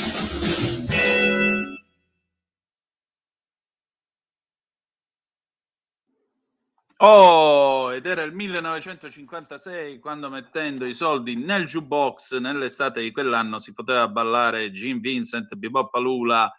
Le 12, 3 minuti e 57 secondi, quasi le 12:04 in questo momento sulle magiche onde di Radio Libertà. Questa è Capitaneria di Porto. Antonino Danna al microfono con voi. Allora, come funzionerà la Capitaneria? Tra l'altro, quali saranno gli orari? Gli orari saranno sempre dalle 10:30 fino alle 12:30, tutti i giorni, dal lunedì al venerdì, salvo il martedì, perché poi al martedì alle 12 noi cederemo il passo al buon Zulin, ragioniamoci sopra in diretta, per cui avrete il buon Zulin domani a quest'ora.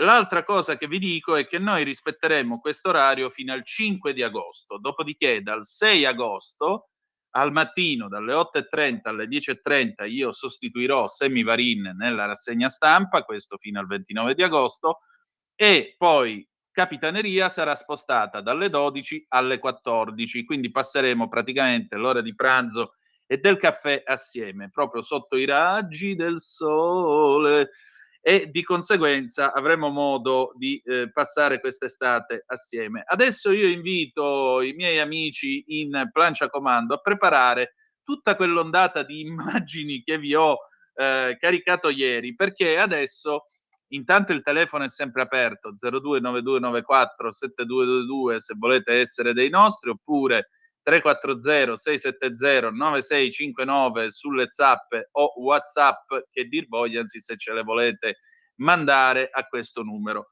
Allora, noi oggi inauguriamo questa nuova rubrica all'interno della Capitaneria, il mercatello.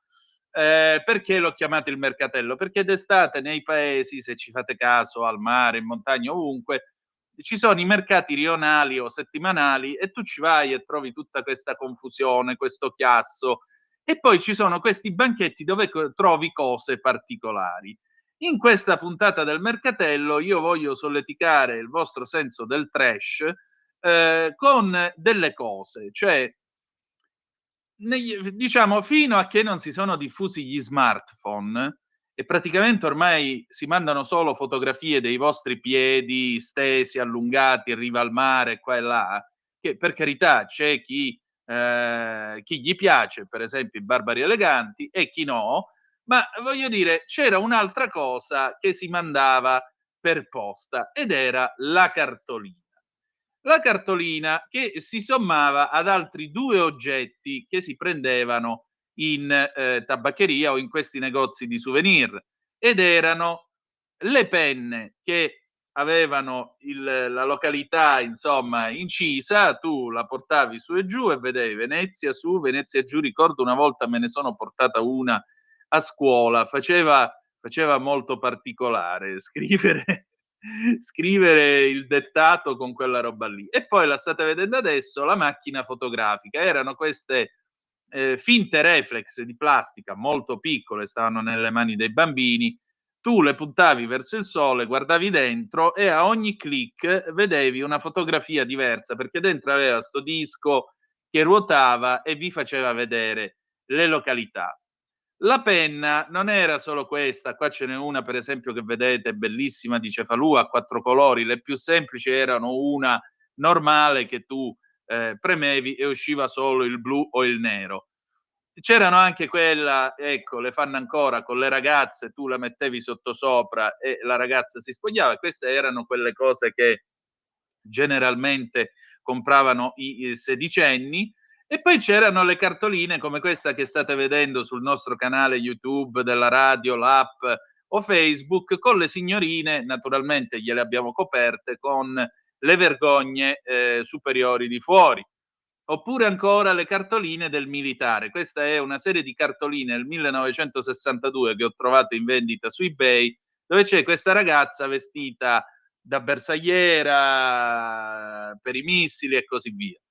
C'erano anche altre cartoline, tipo queste comiche sul militare, dove il militare andava in licenza, il militare veniva picchiato dalla fidanzata quando era in libera uscita e così via. Erano quelle cose goliardiche di un'Italia che aveva in fondo voglia di divertirsi, perché negli anni 60, negli anni 70 la guerra ormai era lontana, l'Italia viveva la stagione del boom e il rito delle ferie collettive, che comunque era stato introdotto sotto il fascismo, con le colonie estive, con i treni popolari, con tutte queste robe qua, con Mussolini che andava a Riccione, arrivava con l'aereo e nuotava in mezzo alla gente, e lo faceva ovviamente per far vedere la sua possanza fisica, il fatto di essere un leader sempre giovane, sempre forte e così via. Serviva anche questo per la propaganda.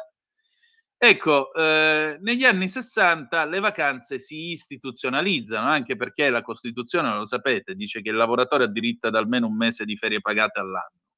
E agosto diventa il mese in cui tutta l'Italia, specialmente quella del boom, specialmente, citavo prima, il sorpasso, sceglie di andare in vacanza. Tutti quelli che hanno la possibilità di spendere 2 lire in più se ne vanno generalmente nelle pensioni, che faranno la fortuna della Riviera Adriatica, se ne vanno in queste case di villeggiatura, se ne vanno tutti quanti al mare, la gente scopre il rito della tintarella, scopre l'abbronzarsi, il passeggiare sulla spiaggia, scopre il fare il bagno e così via.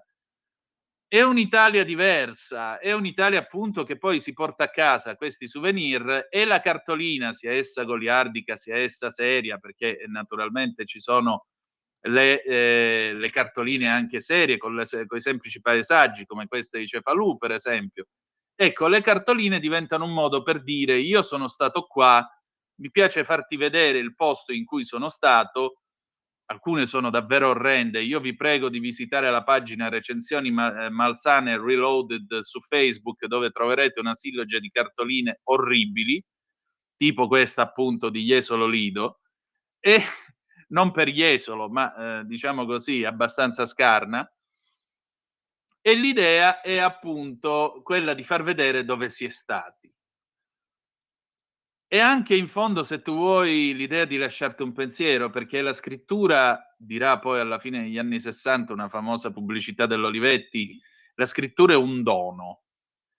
Ed è vero, perché alla fine tu sei lì, c'è proprio questo rito, entrare nel negozio, scegliere la cartolina, questa a chi la mando, questa a chi la mando, questa a chi la mando, comprare i francobolli, ricordarsi gli indirizzi, ricordarsi il CAP, perché poi dal 1967 in poi l'Italia avrà anche questo numero magico che permette l'avviamento postale, e quindi anche quella è un'altra cosa da ricordare. Valla a trovare il CAP. Difatti negli uffici postali fino a una ventina d'anni fa e più c'era questo librone alto così, sbrecciato e rovinato, nel quale c'erano i CAP di tutta Italia. Generalmente era tenuto con una cordicella o con una catenella a questi banchi inclinati dove tu cercavi e scrivevi l'indirizzo.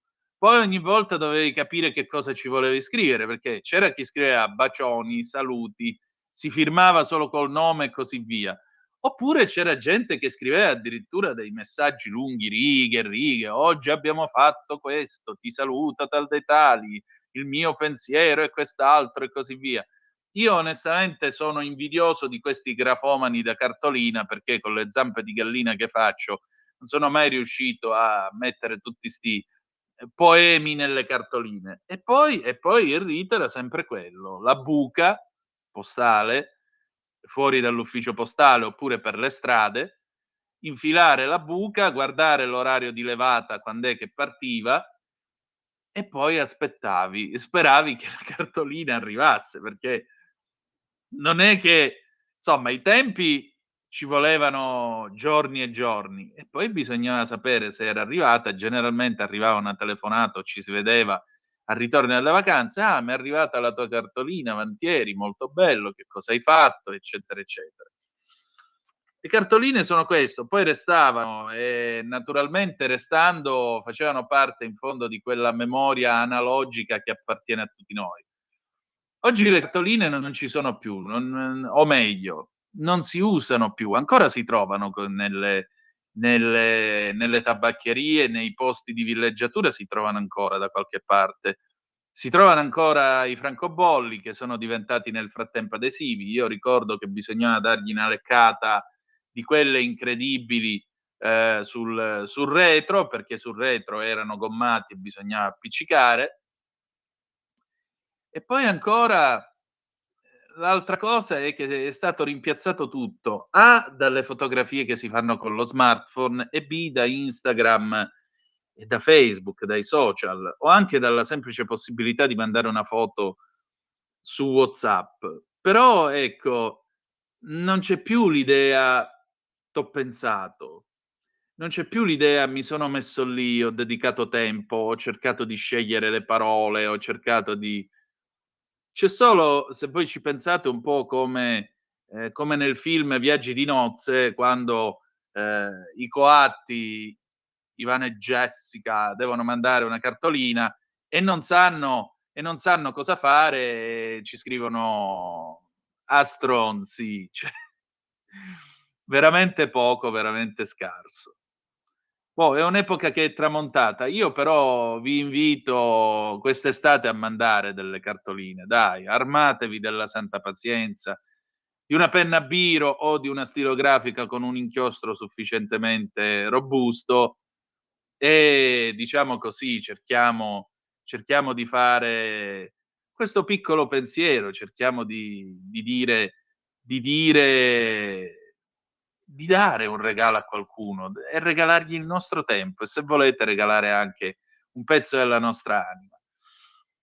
Domani niente mercatello perché chiudiamo prima, ma mercoledì io vi farò vedere qualcosa di veramente trash, veramente trash. Parleremo di souvenir, parleremo di molte altre cose.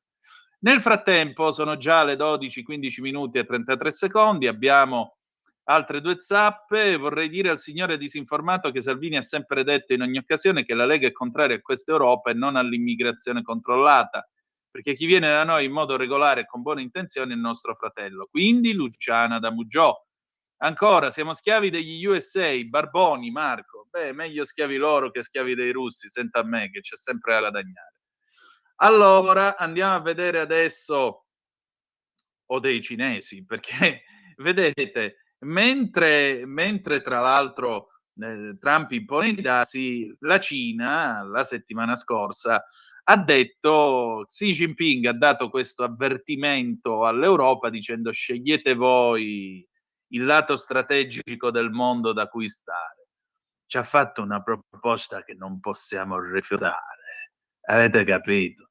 Perché chi sta con lo zio che sì, c'ha sempre qualcosa da guadagnare. No, ora, a parte le battute, è chiaro che Trump, nel momento in cui impone i dazi, logicamente c'è chi viene e ti dice: no, no, se commerci con me dazio non ce n'è e guadagni. Però è altrettanto vero che il mercato mondiale di riferimento per adesso continua a essere quello degli States. Ci potrebbe essere un altro mercato mondiale di riferimento e sarebbe l'Europa, che anziché rincoglionirsi appresso l'uccisione del motore a combustione interna, il Green Deal e tutte quelle, lo dico, cazzate in mani che ci stanno imponendo da anni, potrebbe invece capire che è ora di riformare le istituzioni, dare voce ai cittadini, creare una realtà da 400 milioni di anime con un peso economico, militare, politico non indifferente nel mondo, e invece noi andiamo avanti. Ah sì, mi raccomando, voi con la Panda del 1998 siete dei gran maiali che inquinate, dovete comprarvi la macchinina a pile che così non inquinate più. Poi che con la Panda del 1998 uscite una volta alla settimana per andare a fare la spesa, questo non importa, vi dovete comprare la macchinetta con le pile. Perché? Perché l'ha detto la von der Leyen. Ok, va bene. Vabbè, lasciamo stare perché se no poi mi prende il sangue amaro. Vi ricordo 340-670-9659 se avete voglia di dire la vostra attraverso i WhatsApp, oppure 0292947222. Se volete intervenire, il telefono è ancora aperto, abbiamo circa una decina di minuti e poi ci saluteremo con un gran pezzo, anche questo, un gran pezzo degli anni 70, delle estati degli anni 70, e cioè Samba Pati del 1972. Io sono pronto a scommettere che tra di voi c'è chi ha ancora i dischi, le cassette di Fausto Papetti che si portava nel portacassette con l'Alfa Sud o con la 128, quello che era. Vediamo un po', Carlina. Antonino, ti ricordi che sulla cartolina si potevano scrivere solo i saluti e che se si superavano le 5 parole si doveva mettere un francobollo più costoso? Bei tempi. Quella però, Carlina, non era la cartolina, se mal non ricordo era il cosiddetto biglietto postale, che era una cosa già preaffrancata che si comprava all'ufficio postale, appunto. Se superavi le parole poi dovevi pagare. Abbiamo un'altra telefonata, pronto, chi è là? Pronto, ciao, sono Marco Ciao da carissimo. Settimo. Ciao Marco. Ciao, senti, oggi volevo fare un po' di autopubblicità, me lo consenti? Vai, sentiamo. Purché non Allora, sia contrario al buon costume, dimmi. No, assolutamente no. Allora, io frequento alcuni mondi virtuali, tra cui Second Life e Craft World. Cavolo, esiste ancora Second Life? Sì, ma comunque Craft World è molto simile a Second Life, è solo una versione con tecnologie tutte open source di Second Mamma Life. mia, dove mi stai riportando coi ricordi. Vai avanti che mi sto cominciando a divertire, vai. In Craft World ho messo insieme in un'unica esposizione tutte le realizzazioni che avevo fatto su Torino dentro Second Life. Una di queste realizzazioni si chiamava Le ferie degli italiani negli anni 60 e 70. E quindi vi consiglio, se volete, di iscrivervi a Craft World e di andare a cercare questa installazione in una sim che si chiama Art Depot, oppure di cercare i miei avatar sia in Second Life che in Craft World, e i miei avatar si chiamano entrambi Rubin Maio, così potete vedere queste installazioni. In particolare quella sulle ferie degli italiani erano gruppi tematici di fotografie di cose che accadevano durante le vacanze, queste ferie famose, no? Anche perché poi c'è comunque una nota di spiegazioni, no? Dove io scrivevo negli anni 60 e 70 del XX secolo, il 1° agosto l'Italia chiudeva. A voglia. Nelle grandi città del nord, grandi e piccole città del nord, chiudevano le fabbriche, gli uffici, i negozi, grandi e piccoli, iniziavano le ferie. Questo è l'incipit della nota di spiegazione. Va bene, senti, grazie ci vuoi dello mandare spazio e buona continuazione. No, ti volevo chiedere perché non ci mandi come si chiama, lo screenshot, almeno un paio di screenshot di questa installazione, che così li mostriamo agli ascoltatori nel caso sui nostri canali video. Sì, va bene, te le mando via WhatsApp o c'è un'email, o preferisci un'email?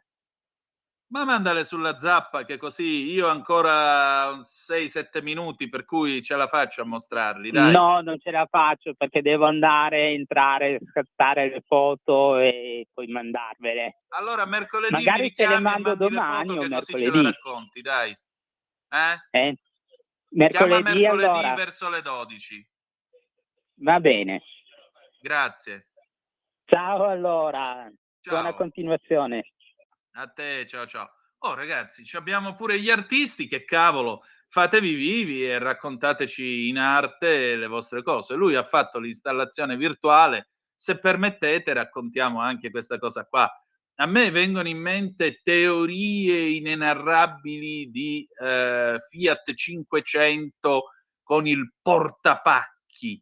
Ma no, ecco, a proposito, voi che avete la vecchia Fiat 500, mi rivolgo a voi cinquecentisti, vi prego, se volete scriviamo al Papa e io chiedo la scomunica immediata per quei fenomeni che mettono il portapacchi con la valigetta sulle feritoie del cofano di dietro della 500, sol perché l'hanno visto nei cartoni animati di Lupin. Ecco, io una Fiat 500 col portapacchi con la valigetta sulle griglie di dietro non la comprerei nemmeno se mi offrissero pure il regno della Kamchatka o quello che volete, perché la 500 vecchia dietro quelle feritoie ce le ha per aspirare l'aria e raffreddare il motore, visto che è un motore raffreddato ad aria. Quindi non si mettono le valigie sopra il cofano di dietro della 500, si mettono sul tetto. E io vi alzerei le mani quando vedo queste cose qua, perché mi vengono veramente i nervi quando vedo queste cose qua, giuro. Dio santo, ve lo giuro, mi fa incazzare vedere le 500 che ci mettono la valigettina dietro sol perché l'hanno vista fare a Lupin. Sì, vabbè, poi però il motore vi fonde. Auguri, ciao. Complimenti, geni, fenomeni, bravi. Poi però vedi che te la vendono, ma questa a 15.000 euro, guarda che restauro che abbiamo fatto. Io non la comprerei nemmeno pagato. Vabbè, permettete questo piccolo sfogo da appassionato del mondo delle auto d'epoca. Io spero che voi invece abbiate la 500 che respira tranquillamente e vi fate una bella, vi fate un bel giretto. Pina da Monza e Brianza, ciao Pina, buongiorno Antonino, la verità che lei dice a costo di perdere audience purtroppo fa male, ma se si è intelligente comprende, un abbraccio. Ma vedi, è anche una questione di rispetto, soprattutto per quelli che non la pensano come me, almeno sanno come la penso, voglio dire, è una questione di coerenza, se tu sei coerente le persone te lo riconoscono, sia che sono d'accordo sia che non lo sono, almeno sanno che trovano. Perché poi fare l'accomodante, dare ragione a tutti, alla fine che cosa diventi? Cioè, che senso ha? Me lo spieghi, Pina? Antonio mi manda questa immagine dove c'è scritto certe cattiverie non le punisce la legge ma il tempo, aspetta e vedrai il karma. Sì, ma io male non fare, paura non avere, dicono in Sicilia, non è il karma ma è così. Allora, che ore è? Le 12:26, ai, stiamo andando verso la fine, io, che dire di più, cosa c'è dopo di noi? Dopo di noi ci sono, signore e signori, gli speciali di Auto da Fe. Quindi, bella gente, io direi che se volete telefonare abbiamo ancora tempo, mandarci delle zappe 340-670-9659, i WhatsApp oppure i telefoni 0292947222. Noi siamo qua ad ascoltarvi, ad ascoltare i vostri racconti, le vostre estati e il vostro posto. Domani, vi ripeto, chiudiamo prima alle 12 perché c'è Zulin, corregioniamoci sopra, ma mercoledì il mercatello riaprirà i suoi battenti. Vediamo un po' che cosa c'è qua. Niente, l'ANSA dice che le borse sono positive dopo l'accordo USA-UE, Bruxelles contro dazi sono sospesi dal 4 agosto, 15%, dal 15% ai 600 miliardi investiti, ecco cosa prevede l'intesa raggiunta. Vedremo, insomma, tra l'altro mancano ancora le esenzioni, vedremo che cosa salterà fuori. Tajani dice la sua invece sulle regionali in Veneto, ma di questo ovviamente troverete domani ampio ragguaglio nella rassegna stampa del nostro Semmi, e poi se volete ne parliamo pure noi quando apriremo di nuovo qua la Capitaneria. Tajani dice una lista Zaia, i partiti devono fare le loro liste, se si fa una lista diversa dal proprio partito è un po' singolare, non mi pare una buona idea, perché se poi ognuno si mette a fare liste personali si crea un po' di confusione nell'elettorato, ne parleremo. Così Tajani a margine di una conferenza stampa. Così Lanza, l'ultima telefonata, pronto, chi è là? Pronto, sono Silvana dalla provincia di Torino. Benvenuta. Grazie. Antonino, se sapevo che mi sembra che ci davamo già anche del tu, perché la mia età me lo consente, tu sei mio figlio quasi, anzi forse mio nipote. Ci mancherebbe. Dunque, ascolta, io ti ho preso al volo perché sono andata fuori di disperazione. Tu che sei lì, che mi sembra che dalla prossima settimana ci sei poi tu, sono proprio contenta. Volevo solo chiederti se è possibile, allora basta con femminicidi, eutanasia, nero e rosso e nero, lì continuare, e poi i processi Garlasco e Erba, sempre si parla di morte, basta, siamo, come dici tu, siamo in clima di vacanze, ma che non si può. Io ogni tanto spengo perché non ce la faccio più e così mi perdo poi anche come te, mi sono persa il primo tuo inizio. Se puoi fare qualcosa. E grazie per le musiche che metti su. Grazie a te, ma guarda, io sono contrario a Garlasco e già quando sostituivo Semmi in rassegna stampa l'avevo detto che non avrei dato informazioni su questa storia che mi sembra una brutta telenovela, per cui io mantengo questa promessa e naturalmente noi faremo informazione, però domani ti porterò in un mondo rilassante, parleremo anche di ASMR, che cos'è e poi ve lo raccontiamo domani. Va bene, noi chiudiamo qui, ci salutiamo con Fausto Papetti, Samba Patì del 1972, andatevi a cercare le copertine delle sue raccolte e ricordate appuntamento domani alle 10:30 trattabili, subito dopo il Liberamente di Giovanni Sallusti. Grazie per essere stati con noi e ricordate che the best is yet to come, il meglio deve ancora venire. Vi ha parlato Antonino Danna, buongiorno. Ah!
Bye.